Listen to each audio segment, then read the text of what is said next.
So those of us in the room who have seen technology evolve over the years have seen this before. We've seen a number of different old world versus new tech revolutions. The print to the digital media industry, books being disrupted by ebooks, and the recording industry being disrupted by MP3 and iTunes.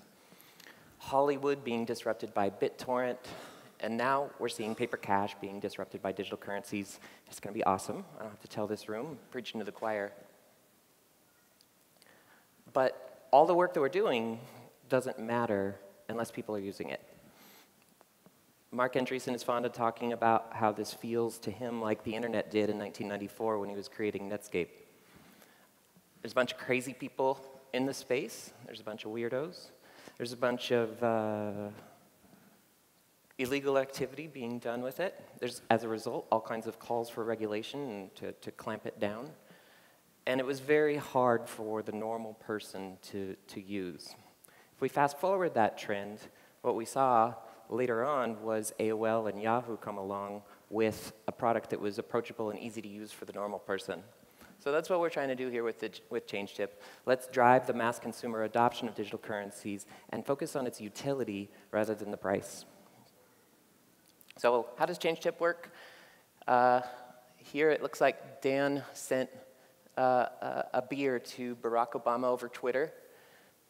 You can mention an amount as an exact dollar amount, say $1 or 50 cents, or we also support all the currencies. But in order to make it a little bit more fun, we also support all these monikers, so you can send somebody a beer or a coffee or lunch. It's a little weird if I send you $1.50, but it means something if I send you a beer or if I buy you a lunch. It's a token of appreciation, and it's showing that I appreciate what you're doing.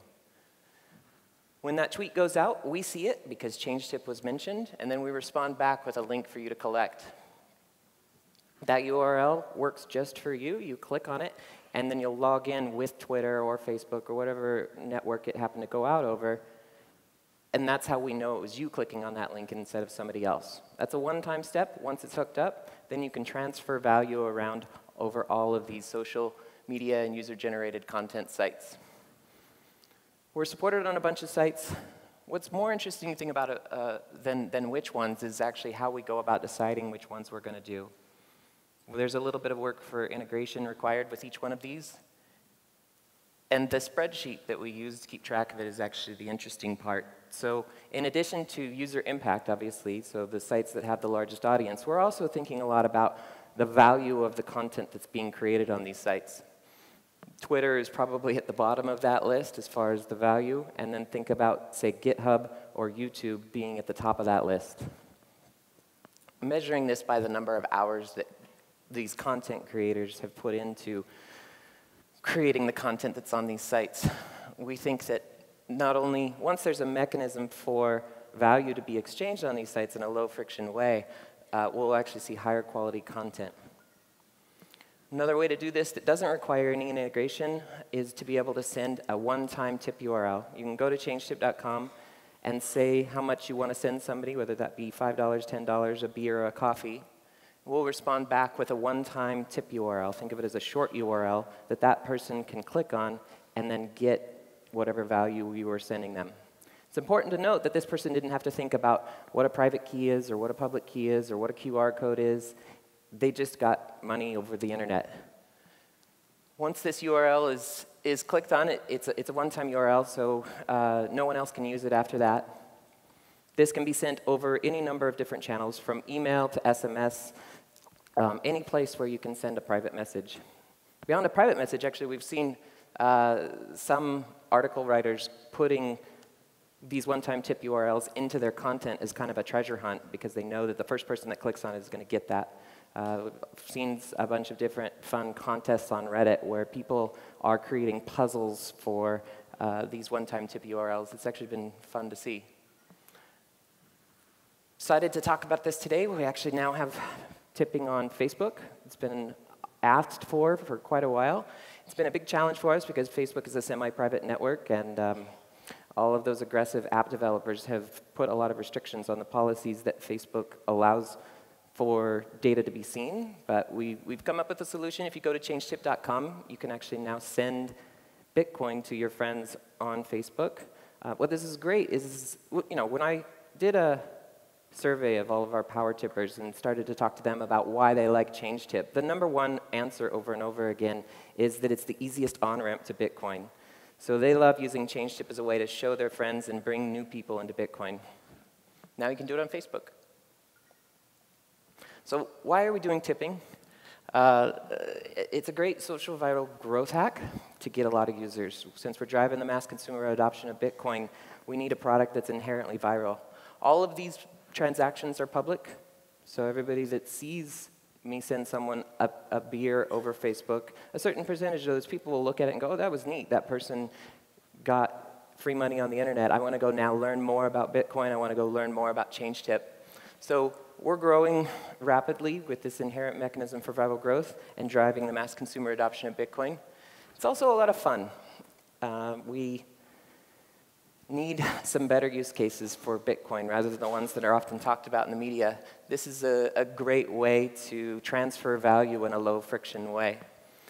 More importantly, too, it leverages the audiences of the existing social networks. So rather than trying to grow the existing Bitcoin community linearly by introducing people to it in a small way, this actually taps into the audience of all of the user-generated content and social networking sites combined.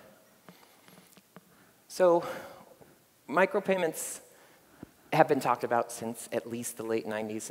It was actually funny, the other day I was at the Internet Archive in San Francisco giving a talk, and I said late 90s, and some old guy in the back of the room stood up and said, I was talking about micropayments in 1967. And I'm sure that there's some people in here that could give me a history lesson on just how much we've talked about micropayments. But micropayments haven't taken off. I've seen a W3C spec in 1999 that was actually closed down. The thought at the time was to be able to charge by the hour for viewing, say, the New York Times. They were going to embed a series of snippets into an HTML document, and that was going to keep track of how long that user was on. And then, think about the time. It was when AOL and the ISPs were charging by the hour for internet access. So the mindset was, let's charge by the hour for viewing all of this content. But with Bitcoin, now we have several different advantages that are going to pay off the long-time promises of micropayments. One, the fact that it's a true global currency for the internet. Two, the anonymity. And I know anonymity is a loaded word in Bitcoin because all of the transactions are public. But what I mean by it in the context of this conversation is that I don't need to know anything about you in order to send you money. So I can just have your Twitter handle, or any mechanism where I can just validate that it's you is enough for me to be able to send you this money. Obviously, low transaction fees because there's no intermediary that needs to take his or her cut. And also able to send very small transaction amounts, as little as a Satoshi.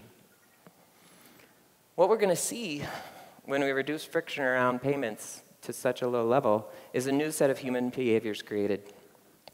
In Peter Thiel's latest book, 0 to 1, he talks about the 1 to N ideas that are taking existing behaviors and making them more efficient with technology. And then he talks a lot about the 0 to 1 ideas, which actually invent new human behaviors that we haven't thought of before. When I talk about friction around payments, I don't mean just cost or just fees. Time is another component of friction. But the third one that I think is that's often too ignored in the fintech community in particular is the friction of cognitive load / user experience. How difficult it is to think through something. When I see the donate with PayPal button over on the right-hand side of the page, even if it's a site that I support, I don't click on it. And it's not because I'm lazy. I'm sorry, it's not because I'm cheap, it's because I'm lazy. I do the cognitive load trade-off in my mind where I'm thinking through, is this something that's going to be easy for me to do, or no, I'm going to go off-site, it's going to break my flow, I'm going to have to think about my credit card information or enter my username and password. If instead there was a button alongside, say, like or share that I could just click, I'd be much more willing to buy my favorite blogger a coffee or give that person a quarter, a nickel, a dollar. We've been thinking about a bunch of different use cases for micropayments. Quite a few of them are here. There's two that I'm going to focus on today. One is content monetization. So I don't know why, but for some reason we've lazily accepted that ads are the right way to monetize content online. We've just put up with it, and we've assumed that that's the way that it needs to work. Which is a shame, because the value chain is the people producing the content and the people consuming the content. And online advertising has found a way to insert itself in the middle of that value chain in order to get the publishers and the producers of the content money. But what if we had a direct connection between the people producing content and the people consuming it? WordPress.com is a great example. Real strong connection between the bloggers and the bloggies. Bloggers should, instead of electing through WordPress.com to put up ads as a way to monetize, which then they give 50% to WordPress, they should be able to get money directly from their readers. If we reduce the friction on that behavior low enough, I think people will make the decision, in fact, I at least want the choice, to view that content without ads and support that artist directly for a half a penny per page view, as an example. Every time I go to the New York Times, the Wall Street Journal, Economist, TechCrunch, instead of having to pay a subscription for the 2 page views of that site that I'm going to do this month, I'd much rather have a mechanism that behind the scenes kept track of all of those page views. At the end of the month, it costs me 37 cents. I'm happy because I have a better experience. The publishers are actually really happy because they're getting 10 or 100 times more than they were before for those same page views. The only people that lose out in that circle are the ad tech companies, and I'm okay with that one. So another micropayment infrastructure for the web spoke that I want to spend some time talking about is fundraising, charities, causes, donations, micro crowdfunding. We've got some early interesting examples of technology disrupting this place. I remember after the big Haiti earthquake, some Google employees set up a short code where you could SMS and donate $10. And that shows half of this piece and why it's interesting, which is if you reduce the friction down to as simple as sending a text, people will do it. Going further, we also saw the Ice Bucket Challenge recently and how viral that was. I believe it raised $21 million for ALS. And they showed that if you create a mechanism for viral growth within a campaign, then you get a lot more attention using social media. Now let's pull the two together. Let's take low-friction payments and an inherent mechanism for virality and leveraging the existing behaviors of these social networks and find creative ways to raise money for important causes, charities, donations. So this is the social mission for ChangeTip in 2015, is to enable micropayments for all of these causes. Let's make it so that you can send 10 cents by sending a tweet and create a viral campaign like the Ice Bucket Challenge and show the world some good uses of Bitcoin rather than the ones that are often talked about. So as much as I want to come up with different ideas for the micropayment infrastructure for the web, we've also got an API so that people in this room and others can build their own applications on our micropayment infrastructure and tap into the audience that ChangeTip has. So I'd love to geek out with anybody in the room if you want to come up and talk to me afterwards and talk about your use case or your ideas for building on top of our micropayment infrastructure. Go send some tips to your friends on Facebook, and let's drive the mass consumer adoption of Bitcoin. Thanks, everybody.